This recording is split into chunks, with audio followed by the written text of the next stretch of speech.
ou à quoi ressemblera le monde de demain? Il sera vert ou pas, à en croire les futurs ingénieurs horticoles d'Angers qui présentent leur exposition florale.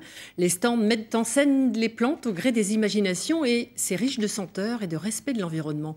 Visite guidée avec Thierry Bercot et Gwenaël Riet. Un monde vert où les plantes envahiraient nos villes, où les oiseaux voleraient d'une tour à l'autre, voilà comment les étudiants angevins de l'Institut d'horticulture et de paysage voient le monde futur. Ils l'ont imaginé et réalisé avec cette exposition qui se veut la vitrine d'une école unique en Europe. Ça nous permet justement de vivre, de mieux comprendre la nature, de mieux comprendre son environnement. Et c'est aussi respecter les plantes, respecter l'animal, c'est respecter autrui, c'est se respecter soi-même aussi. Dans le monde de demain, la préoccupation écologiste sera centrale. Témoin cette piscine qui commence à fleurir dans les jardins. Sur l'eau, les plantes ont une fonction vitale. Le principe, c'est qu'il y a une partie dans laquelle on peut se baigner et le reste est occupé par des plantes.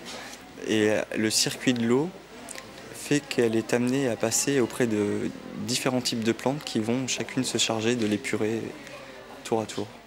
Dans le futur, le retour vers la nature sera fondamental. Ici, à l'INHP d'Angers, les étudiants développent toutes les techniques pour réduire l'utilisation d'herbicides et de pesticides.